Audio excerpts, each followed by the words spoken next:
Hello everyone. Today's story is the case of the parrot who knew too much by Golpo Dadu.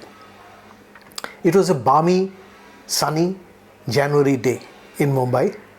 Clear, cool, the temperature at 27 degrees, the sort of day when Maharajas of old would embark on a world conquest. But everyone at Joshi, Rana and Thakur Associates was feeling restless. There were no clients and they were getting on each other's nerves. Nikki Joshi was grumbling about how they should have billed their last client, an amorous widower, more.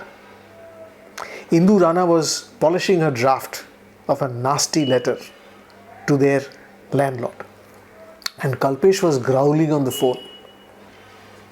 His girlfriend had stood him up yesterday at Moonbucks, and he was mad, hopping mad. And then the bell rang. Nikki buzzed the door open, and a 30-something young lady, dressed in slacks, a flowery silk blouse, and heels, breezed in. Kalpesh stepped up with more than usual alacrity and led the woman to a sofa set in the corner. A glass of water was in her hands in a flash. "I'm so sorry I dropped in without an appointment, but I was referred to by my friend Shweta Nadkarni. You had helped her find her husband who had gone missing on her," said the woman. Nikki and Indu joined her on the sofa set as Kalpesh got busy with the coffee maker in the other corner. "My name is Tracy Coutinho, and I'm a freelance music synthesizer." Nikki and Indu nodded encouragingly. Kalpesh joined them with the coffee in paper cups on a rather chipped tray and eagerly introduced themselves.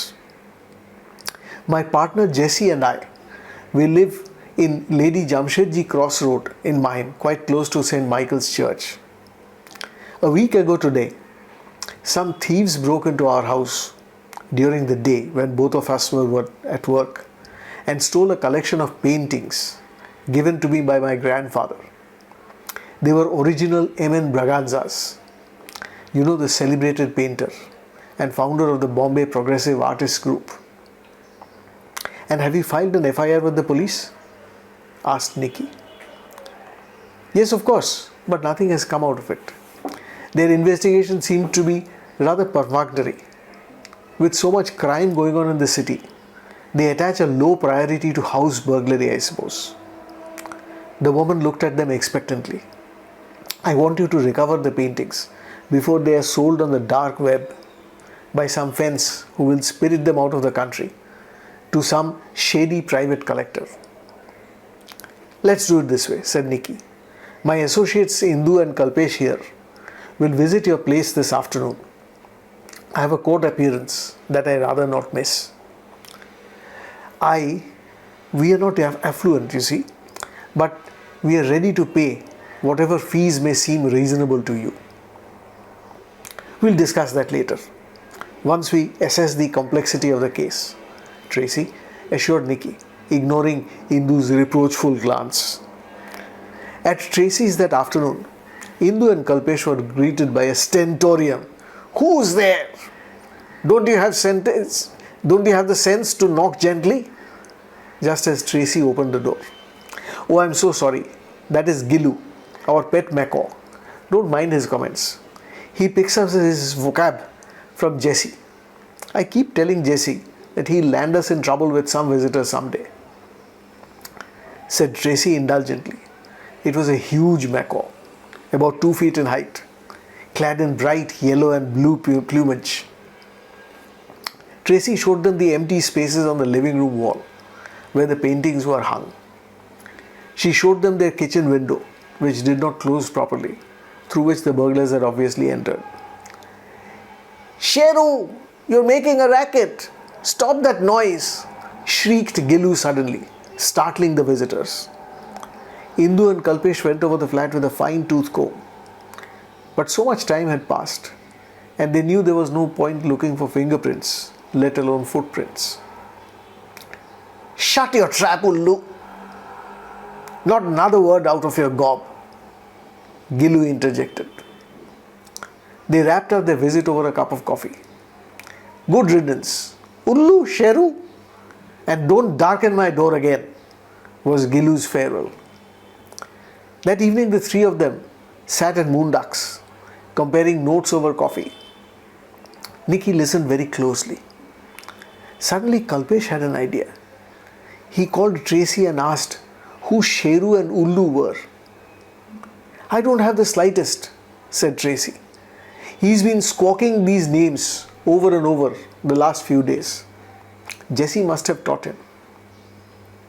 The thought hit the three of them simultaneously. Ullu, Sheru. What if Gilu had heard the thieves talking, addressing each other by their names? I think I have a plan. Let's call Mona and schedule an interview tomorrow over the Coutinho burglary case. If nothing, it'll give us some publicity. Mona was Kalpesh's classmate and a rookie reporter at Galaxy TV. In that interview that was broadcast that day, Mona asked the three of them about the case in detail, and Indu slipped in a bombshell. A lot of interest is being given to deciphering what Mrs. Coutinho's pet macaw keeps on babbling. He seems to know the names of the thieves, but most of what he says is garbled. The police are bringing in an expert on bird talk from the Bhaikla Zoo. Now the trap is baited, said Indu. They set up with Tracy and Jessie a stakeout at their flat that night. While Nicky and Indu were awake, they had a tough time silencing Kalpesh's loud snores. Tracy and Jessie were ready inside their bedroom. Old Gilu was sitting on his perch next to the kitchen window, softly mumbling to himself in an undertone in his sleep. It was at 3 that they heard the kitchen window open with a soft creak. A man, silhouetted against the dim light of the open window, stepped in. As he moved towards Gilu, there was a swish and something descended from the ceiling onto the man crouching below. It was a fishing net that Jessie had borrowed for the night expedition from a buddy in Mahim Koliwada. It turned out to be Sheru, a runty little man. Lights came on. Phone cameras rolled. Sheru spilled the beans, and Ullu was awakened in his sleep at night by the police. There was a big splash of this terrific coup on Galaxy TV throughout the day. As you entered their office, you see an M.N. Braganza original depicting goodness knows what, modern art, hanging on the wall above Nicky's desk. I hope you like the tale. Please share it with your friends and send me your suggestions for improvement. Thank you for spending your time with me. Goodbye.